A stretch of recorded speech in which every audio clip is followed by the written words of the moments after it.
back at the place that calls the police on protesters on a daily basis making false reports.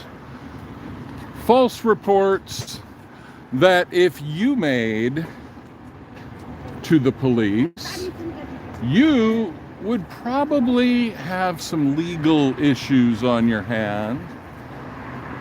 But not Scientology.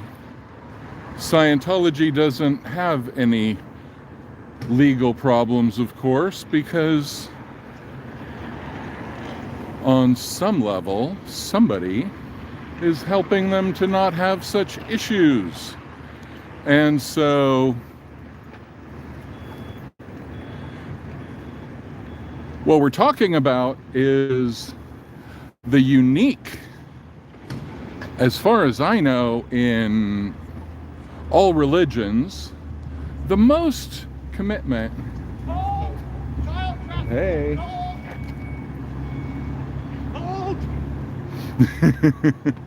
Oh, hi. Hello. I didn't even know you were here. I just saw you. Good, man. How you doing? I was about to stay here and wait for the cops, see if they call the cops on me. Exactly. So now we got each other's back. Thank you very much. Look who's right here. No, Davey mismanage. Yes. In the flesh. In the flesh. No, I went down the street over there, and then James, I think that's his name, right? The security guard. Oh, the one that everybody just calls James. Grumpy man. Right. Yeah, I don't know that one. So, yeah, there was an elderly lady sitting at the table. He came and grabbed her. I was like that far with the right. Came and grabbed her and told her to go inside. Walked her to the door, and then I crossed the street and I asked him like, why do you guys keep calling the cops? But after doing that, he took the little camera from his pocket and put it right here on his chest. Right. His chest, and then he pressed the button and it went click. And then I asked him a question. I'm like, why do you, James? I just want to ask you a question. Why do you guys keep calling the police on me? Yeah. Like for fake threat, for fake phone calls, fake threats. Like that's not true. I mean, that is an illegal thing to do, to call the cops. But in case he wants to give that little moment right there that I just did, that my question to the police, they're gonna be like, just ask you a question. There's nothing illegal about that. You know what I mean? Mm-hmm. Since they wanna fabricate stuff. Aja, I appreciate all the stuff. Thank you very much, Angel. Oh my God, look at your picture, it's so pretty. Yeah. Well, not much here. I'm gonna just get a little distance for my own monologue here. So, as I was saying before, and it is good to have somebody having your back out here because they do like calling the cops. But good afternoon. So anyway, can anybody name me a religion that has a commitment that is longer than one lifetime? And we're not talking about heaven or whatever. And we're not talking about like Hinduism, where there's a belief in reincarnation, where they say, well, yeah, you'll be back, and but they don't, as far as I know, in Hinduism, they don't make you sign papers and commit to. I'm gonna go, honey. Sorry to interrupt you. I'm gonna go. All right. I'm gonna go because I have to go to a couple. But I'll be in Hollywood in a minute. Cool. Like around maybe see you there. You too. Thank you. You too. Family out here.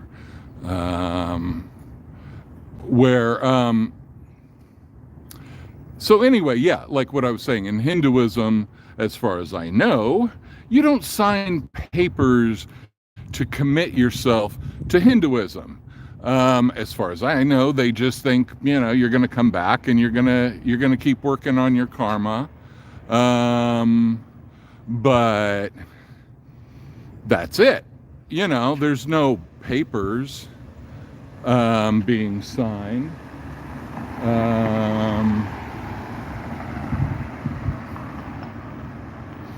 Since somebody was asking about what was dropped on the ground. I will check in case I drop something.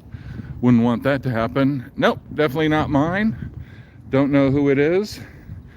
Probably a Scientologist lost it. See how good we are? We put things for Scientologists to retrieve. A very long one, yeah. Tom Cruise, I wonder how much money he's given. I'm sure that's very secret. But yeah, anyway, that thing that I just picked up, which was empty, is symbolic for how much money you'll have left after a few years in Scientology. Nothing. So anyway, there are religions where you can sign up. Oh yes, they do go for people with money. And he must be an OT8, yes. Well, it was on a public sidewalk and I put it onto their property. They could call me a litterer, who knows. But they like bigger accusations than that. But, you know, in some religions, for example, you could sign up, I guess, to be a priest or a nun, for example, in Catholicism, and it would be a lifetime commitment. But it wouldn't go past that. It reminds me, how many of you saw the Curb Your Enthusiasm episode where Larry and his wife were going to renew their vows? And the wife wrote some vows, I guess, that went beyond death. The original marriage vows were till death do us part. But then the wife wrote some vows. Oh, thanks for following me. That's so awesome. Thank you. Please, subscribe if you're not already subscribed. Like, if you feel called by Xenu to give me a like, it'd be very appreciated. So, you know, you could be a priest or a nun. You could sign a lifetime commitment. You'd also be able to... Oh, thanks for subbing. You'd also be able to quit being a priest or a nun if that was your choice. And I'm sure that people would try to talk you out of it. Absolutely. But you would be allowed to do it. In the Sea Org, where people sign billion-year contracts, lucky getting that enforced in court, but in the Sea Org, you sign a billion-year contract. And I believe that is 12 or 13 million human lifetimes. And when you sign that, you commit to coming back in all your future incarnations to work for the Sea Org. Nuns and priests can talk to the public. And Sea Org members are, well, they can talk to the public if they think they're going to sign anybody up, get their money, sell them a book. They can talk to that public, but they don't talk to us because they're very fragile. Because any conversation with us, any scrutiny over their activities, their beliefs or practices, kind of crumbles the whole thing, kind of exposes the reality. And but think of it, the nerve to ask for a commitment beyond this lifetime. It's funny when people do talk to us. You're right. Sorry, I can't see the comments that well, and I'm probably not going to be that great at responding to them because there's glare. But yeah, if by chance somebody does start talking to us, then one of the guards will appear out of nowhere and dissuade them, lead them away by the arm.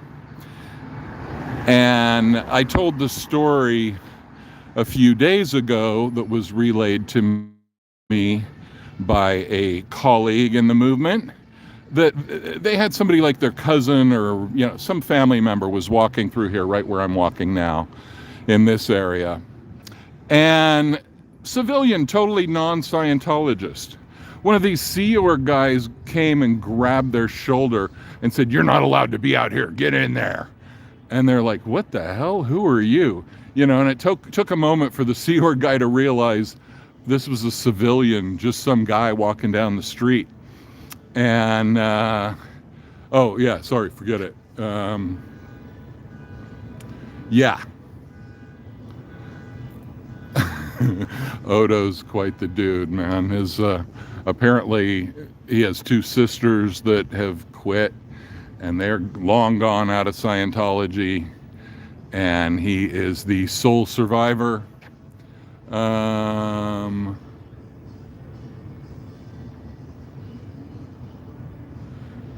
So anyway, you're asking for people to commit to a period of time that is not just longer than their lifetime, not just a couple lifetimes, but 12 or 13 million lifetimes. Now, what happens if you decide to quit early? What happens if you decide you're not going to fulfill your billion-year contract? Hello? Has anybody noticed how empty this place is? For the world's fastest growing religion, this is like a ghost town. So what do they do if somebody leaves without permission? Well, first of all, what do they call leaving without permission? Yeah, really. Don't want to sign up for a 2-year phone contract, let alone a billion years. Yeah, signing up for, phone, cable, stuff like that. That's scary enough. Exactly, Chichichana, blowing. For a homophobic organization, they definitely have a lot of homoerotic words in their vocabulary. So anyway, leaving is called leaving without permission, just running away, is called blowing. Exactly. And what do they do to prevent blowing? They have blow drills. Blow drills. A weird concept. What they do is it's like their version of a fire alarm. They have drills for, somebody ran away from Scientology. Let's go get them and bring them back. That's the blow drill. It is like if a prison had practice runs for if an inmate escaped. That's what a blow drill is. It's like we're practicing for escaping prisoners and the procedures to go out and get those escaping prisoners. So a blow drill is basically proof that Sea Org members are prisoners, because you're not allowed to leave without permission. You signed a billion-year contract. How could you leave your billion-year contract? That wouldn't be okay. There's no kosher thing going on with that.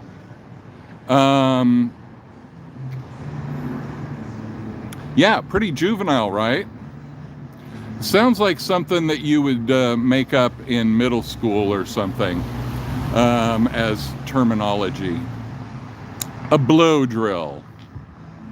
Or it sounds like a drill that you would power by blowing on it, which that would probably not get a lot of force on the drill. So anyway, one thing that Scientology has, they have connections with different, well, basically they have a travel agency is what I heard. They have a travel, pneumatic tool, but somebody would have to be,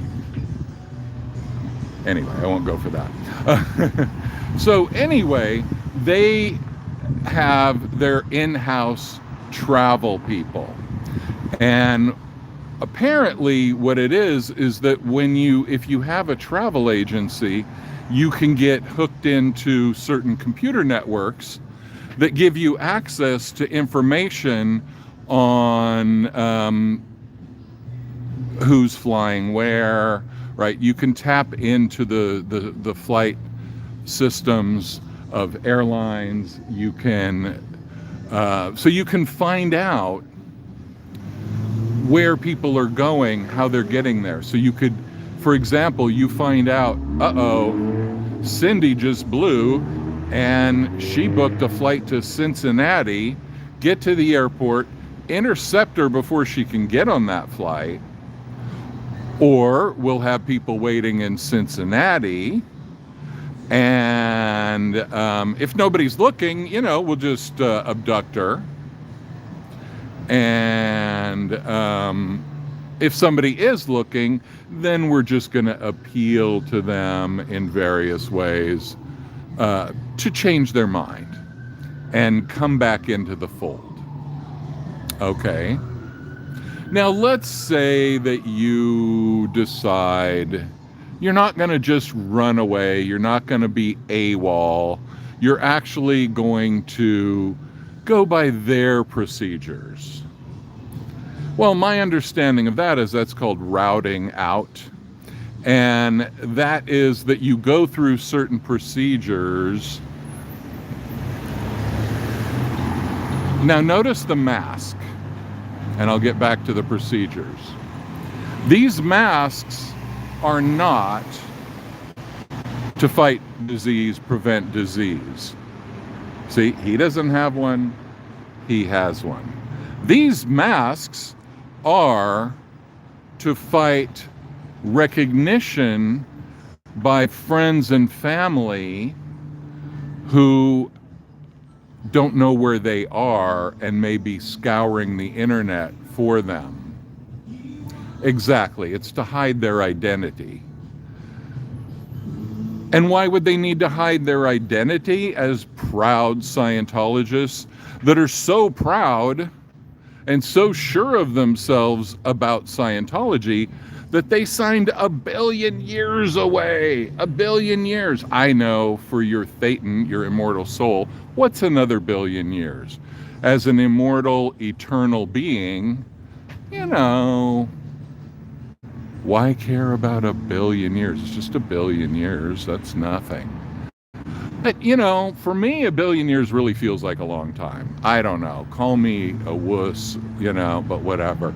But anyway, you'll see a lot of these people that are wearing masks to hide their identity. Exactly. And so you see that place over there? See that blue building straight ahead? This is where a lot of people sleep who are attending Scientology things here. Literally here, or a little further this way. Now, that hotel here, that's not far away.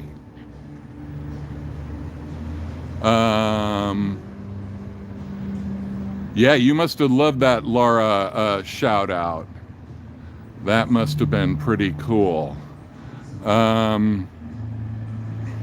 So you see that building, You see how close that is?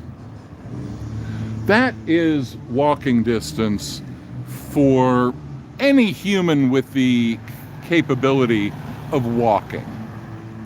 But because Scientology wants to hide their identities from loved ones who may miss them, they would pull a van into here, and you can see that on Chris Without a Hellcat's video from his live stream from a couple days ago. So they pull vans into here, load them up, drive them out into that parking garage on the right of the blue building, and they were just shuttling people back and forth with these vans just so they wouldn't have to see this one guy standing out in front of here with a camera who might ask them a question about their wonderful religion. No, we can't have that. And like I say, for one thing, it's because they're resting on very shaky ground. Because it doesn't take many questions to expose their bullshit. Okay, one question is, well, if Scientologists are supposed to be Homo novus, like they have evolved beyond Homo sapiens, they're not like us. They're not like you and me, mere human Homo sapiens. No, no, no, no, no. They are Homo novus. They are new humans with superpowers. Okay, what kind of superpowers? Levitation, telepathy, whatever. Show me some of your superpowers. Nope. Now, let me promise you one thing. If I get superpowers, I'm going to be showing them off. Okay? You're never going to hear the end about my superpowers. If I get superpowers, like I start levitating, you are going to see me levitating everywhere and putting it on YouTube, monetizing it, and, I'll be acting like some kind of superhero out in the world, and I will get egotistical about it, definitely. I will feel superior, for sure. What superpower would you want? Who's seen Carl Pilkington talking about what superpower he wanted? Anybody know Carl Pilkington? You gotta Google or whatever, search on YouTube. Carl Pilkington superpower. He has the funniest thing. What superpower would I want? Instant manifestation of whatever I want. Ted, you saw that, right? Bullshit man.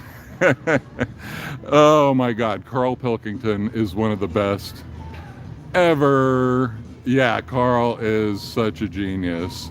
Exactly. So anyway, we have a colleague over here. One thing about all of these colleagues up here, everybody's always filming, so we kind of, sometimes don't have that much of a chance to really talk to each other because, it'd just be a conversation that would be streamed and it'd be kind of awkward. And all our plots would be revealed. Yay, a Scientologist, proudly. Now, not all Scientologists sign a billion-year contract, right? But let's talk about some other contracts that they do sign, even if they don't join the Sea Org. Notice all those covered up windows? Yeah. So they sign,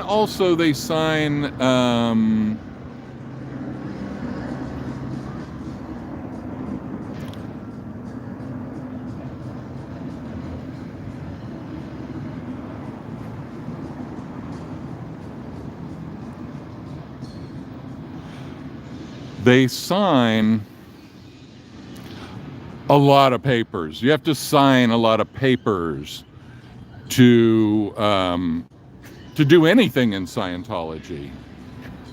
Okay, this is an illegal reversing maneuver. Police, police, police. That was not safe, young man.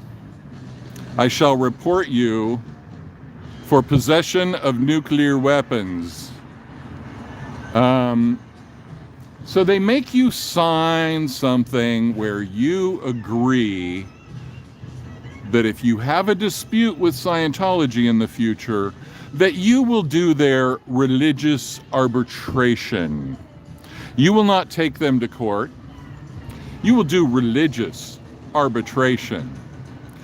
And that religious arbitration means that Scientologists will judge whether you're right or not having an issue with Scientologists, and Scientologists will choose who judges amongst their roster of Scientologists. And I think you could pick one person, or you're supposed to kind of come to an agreement, but basically they steamroll you and they say not guilty, Scientology's not guilty. And then, oh, tough shit. Well, you did the religious arbitration. You did not win. Bummer for you. Better luck next time. And that's it. So basically, in order to do anything in Scientology, you have to sign away your rights. You have to sign away your rights to sue.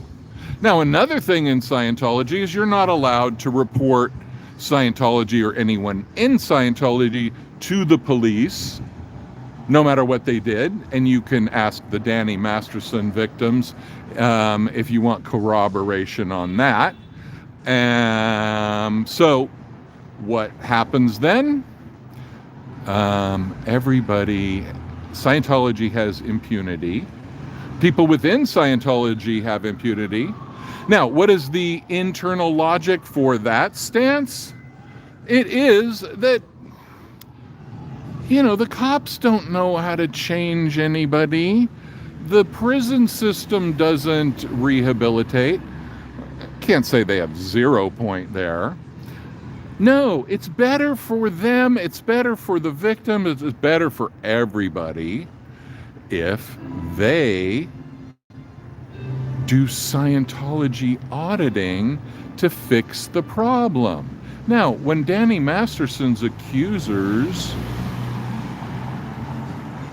told Scientology about what he did, they also had to go through auditing of what pulled it in. Now, I believe in manifestation. I believe in a lot of things that have their analogs in Scientology. I just don't like the way Scientology does it. Scientology says, well, if you got R-worded, then you were R-wording other people in past lives, and that's what we need to clear, because that's how you pulled it in. That's the karma. They wouldn't say karma, I'm sure, but that's basically the karma that made you have to go through that trauma yourself. And so there's no point just putting Danny Masterson in prison. I mean, what would they do? What would prison do for him when we could just give him auditing, which would fix the problem? But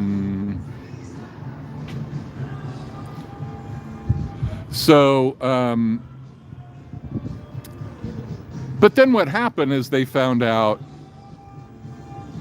Danny Masterson wasn't even doing a bunch of auditing around this. They didn't actually handle the issue like they claimed to have. Not at all. And so they went to the cops. And they went to the cops very late. And if it wouldn't have been for the fact that two of them, in two of the instances he was found guilty, if it would have only been one, he would have gotten off. They needed him to be guilty on at least 2 out of the 3 in that court case. Luckily, he was. And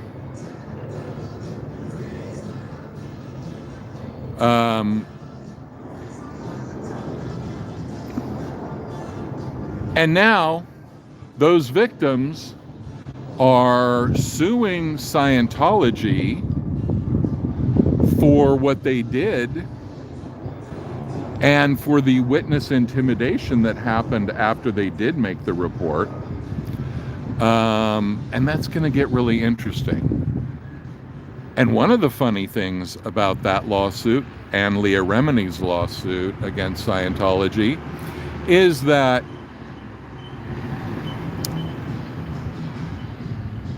David Miscavige personally is named as a defendant. And David Miscavige has been running like a little wussy boy away from subpoenas. And what happens is people come and they try to serve him subpoenas at every Scientology location. And the people there say, David who? What? No, he's not here. No, he's never here. And at a certain point, you try enough locations and the judge just rules him to effectively have been served. So the thing is, David Miscavige is going to have to get deposed. Now, normally, when David Miscavige is facing a deposition, hey, Scientology's playing their theme song, I can't get no satisfaction. Yeah, you're not going to get any satisfaction here, believe me. And you're not allowed to create your own satisfaction, if you know what I mean, if you're in the Sea Org. Oh no. Satisfaction is a luxury that we don't have time for because we're clearing the planet. We are the only people clearing the planet. Clearing all the interplanetary cooties, first off of us, then off of the environment. Yeah, it's always very crowded here. Yeah, it's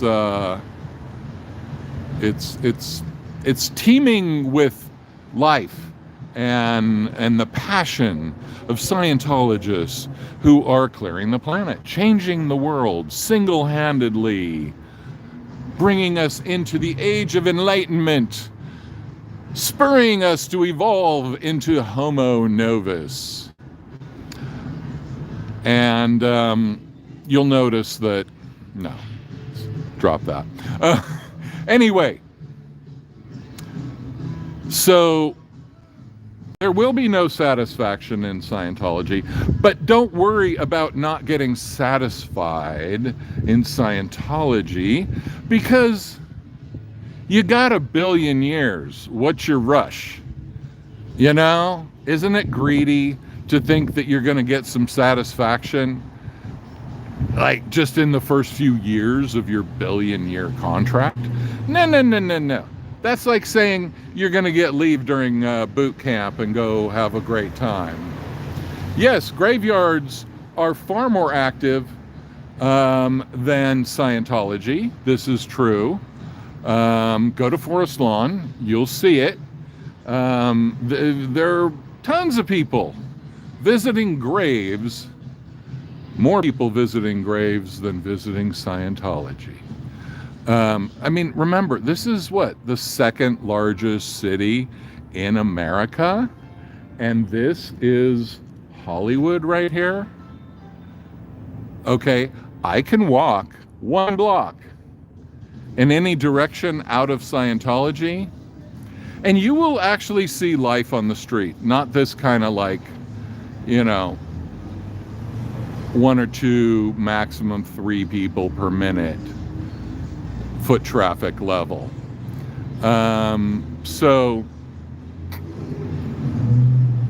right, we can go anywhere around here As soon as we get out of the Scientology bubble, we will notice that life does exist. This is not the post-apocalyptic world that it appears to be. This is just a post-apocalyptic pocket in the world that most of us actually live in, with people, with emotions, with original thoughts. Original thoughts are highly discouraged within Scientology because they're probably in theta, and they are probably based on infectious ideologies from SPs. Remember that, people. Okay, suppressive persons are polluting the atmosphere with their suppressive thought patterns, and it's very dangerous. But luckily, Scientology's out here, regulating shit, right? If it wasn't for them, I mean, who knows where we would be if it wasn't for them?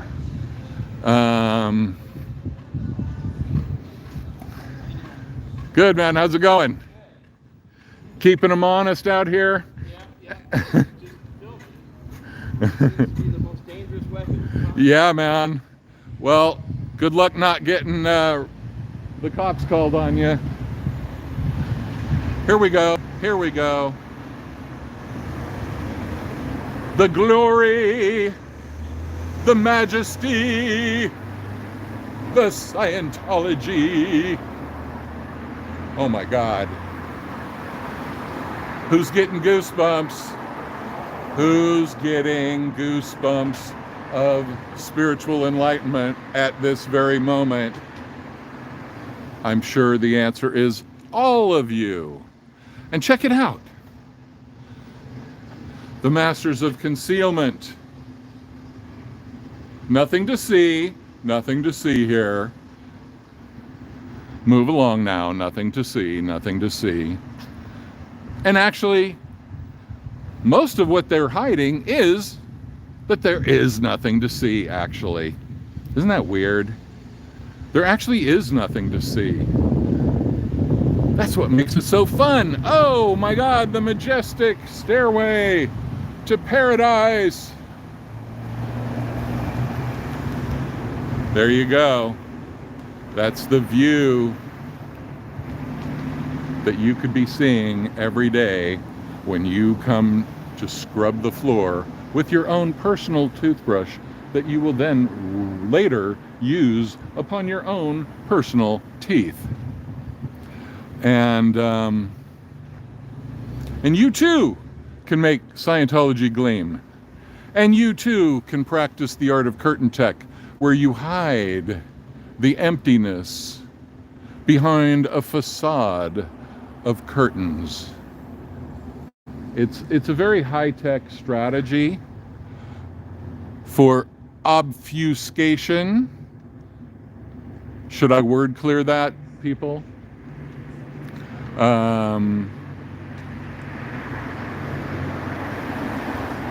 What are they hiding?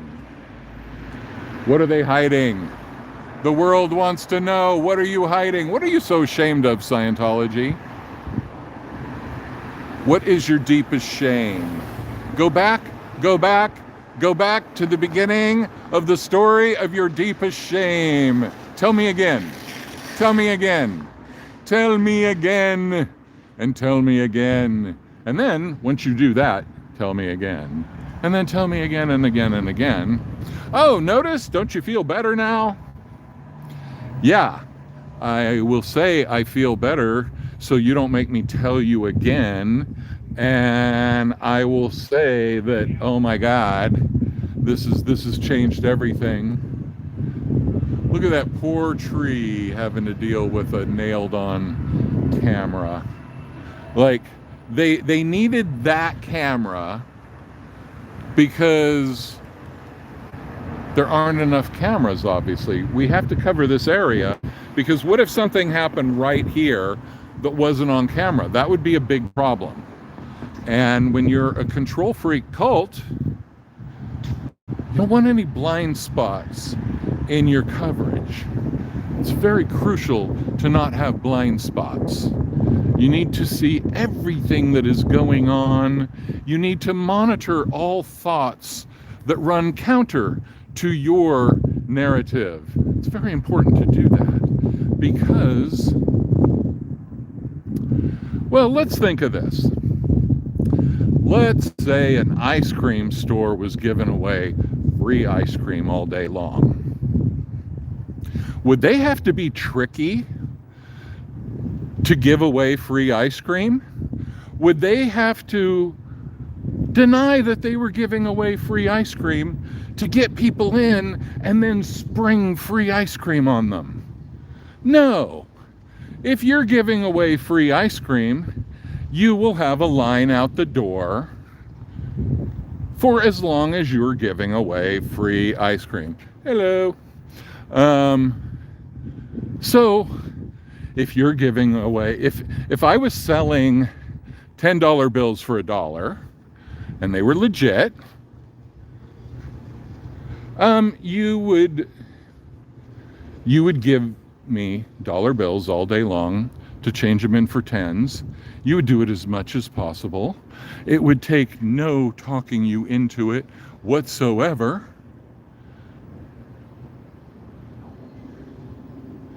And we wouldn't have to have you sign papers or anything. We just do the transaction and then everybody'd be happy.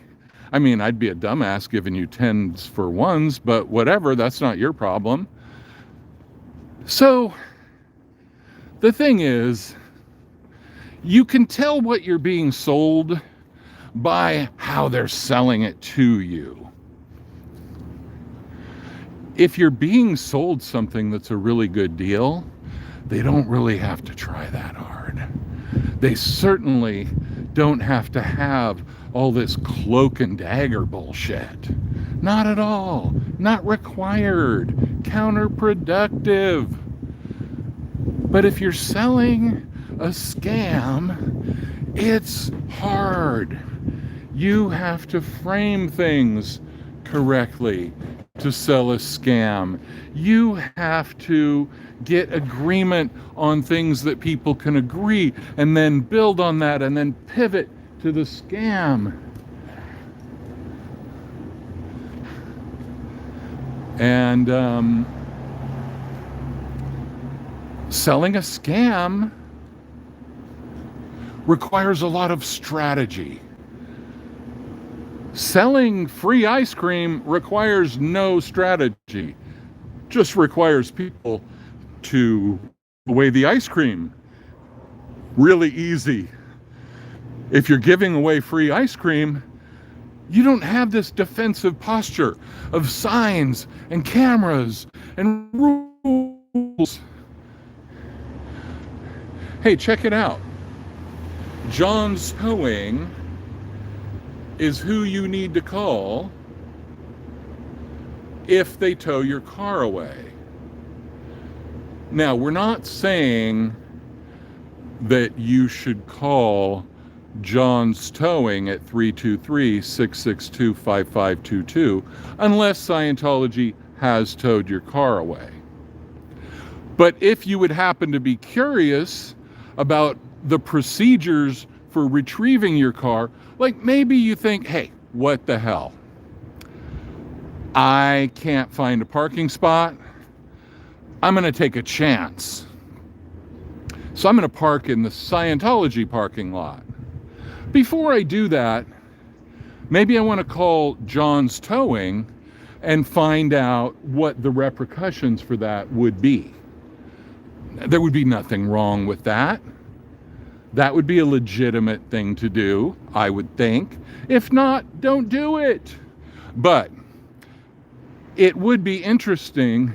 And you know, there are other Scientology locations where they have allowed people from the community, from surrounding businesses, to use their parking lot just so they could appear not to be so empty and devoid of humanity. And so we don't know if they do that here,